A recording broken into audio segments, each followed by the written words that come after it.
I feel strongly this would be a good gift for a mom or a dad coming, Mother's Day is in May, Father's Day is in June. They have enough time to get it. Because as I said in the tease, your poetry makes me feel something other than confused, which is how I feel when I read the poetry of a lot of the people who now have turned on you. Yeah. Yeah, well, my poetry seeks to find some clarity in the world and to make things less confusing and to celebrate the mystery of being awake in the world and finding a certain kind of prayerful rhythm to just one's being present. And I find that's something that's not people don't engage in that enough now. There are so many distractions and so many very toxic uses of language.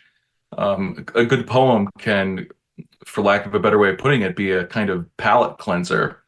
And not to call my book a palate cleanser, but maybe in a way it is. But it's also, I would hope, a good companion for someone who wants to engage in language that is not being used to sell them something or to manipulate them in some kind of horribly negative way or to tribalize them more than they already are.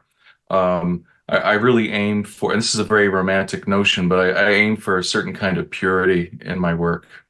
I feel like I've complained before that when you scroll X, sometimes you inadvertently get exposed to like teenage child beatdowns or some sort of animal abuse. And it's awful. You don't want to be exposed to that just, willy-nilly while you're just getting your morning news feed. Your tweets, your Substack, your poetry are the opposite of that. You come across a Joseph Massey thoughtful tweet, a post now it's called, or your poems, and you think, oh, this is exactly what my brain and soul and spirit need. Just like a moment, a beautiful photograph, because you're an amazing photographer too, or like a pause with some words to capture something we all feel when we see this particular site out on the street, but we have no words to get there. We don't know exactly how we feel until we read the Joseph Massey take on it. That's what I love about, especially your connection to nature.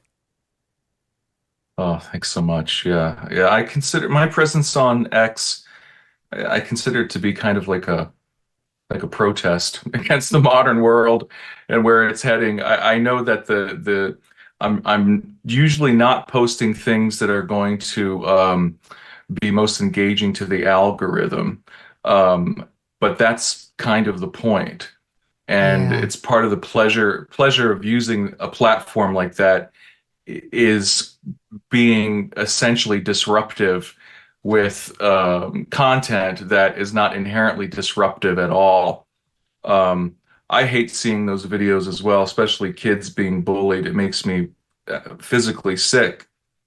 And there's more and more of that on X because that's what gets the views. But yeah, I will continue to continue staging my one-man protest against toxicity on social media. Well, that's one of the beauties of having been thrown into it, right? Having been thrown to swim in the stew of toxicity is you hate it in a particularly vicious way. And you can either channel that into bitterness and awfulness, or you can channel it into beauty and light like you've done. Again, we'll just want to keep reminding the audience. First of all, if you want to follow Joseph on Twitter, he's at, or X now, at J Massey with an E, Massey poet, at J Massey poet. The book is called Decades Selected Poems, Decades Selected Poems.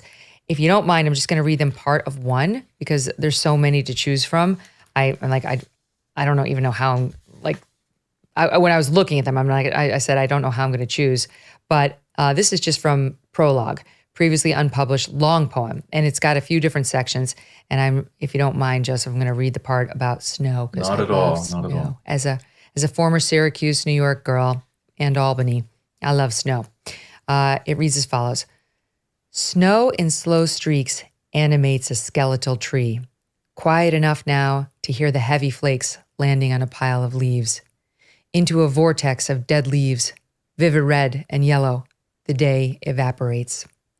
On the other side of an impassable patch of woods cut through by a creek, I see a steeple and the cross caught up in fog. A patch of moss on a stone wall, like a lantern lit with a last light. At Empire's End, I watch sparrows rip apart the bread thrown across a lawn. And I'll keep going. And there's sub 5, first Sunday of Advent. Inexplicably, the scent of jasmine threads the night air, cold air. Closer now to winter than the depths of fall. Nothing's in bloom but a dumpster overflowing and a few chimneys.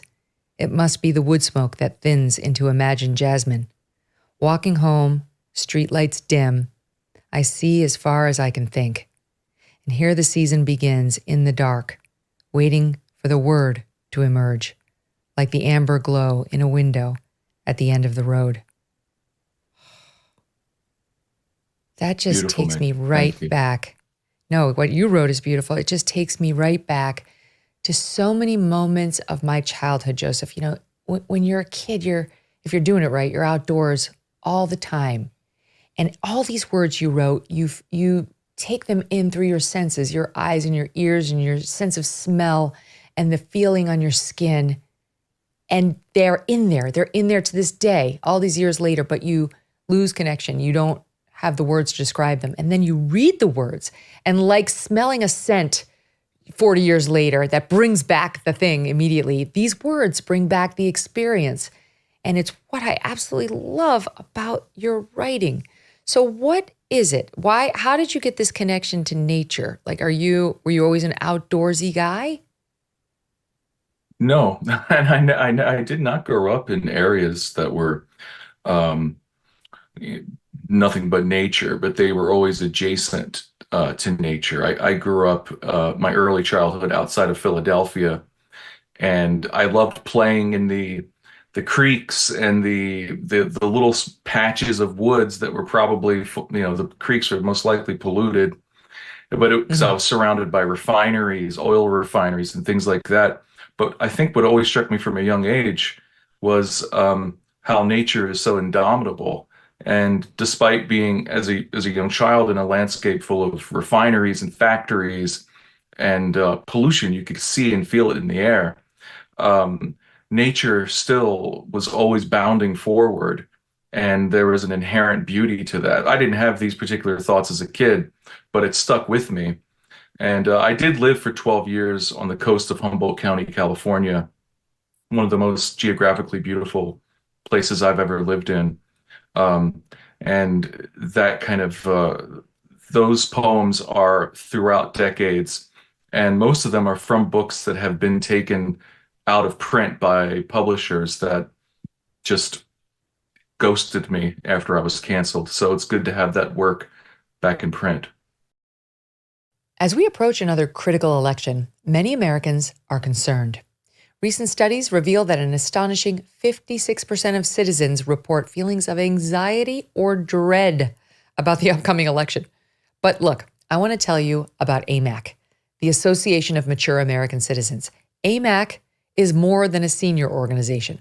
During these challenging times, they fight for common sense. They're going to help eliminate that dread you're feeling. And they fight for the U.S. to return to traditional American values. Visit amac.us/Megyn today to get an exclusive election year special, a 4-year AMAC membership for just $30. As an AMAC member, you not only enjoy money-saving benefits, but also the AMAC magazine, free Social Security and Medicare advice, a trusted voice in Washington, and a community of like-minded patriots. Take advantage of this election year special, 4 years for $30, and be part of the solution. Join now at amac.us/Megyn. That's amac.us/MEGYN. Hey, thanks so much for watching. If you like what you just saw, hit the subscribe button for more clips and full episodes.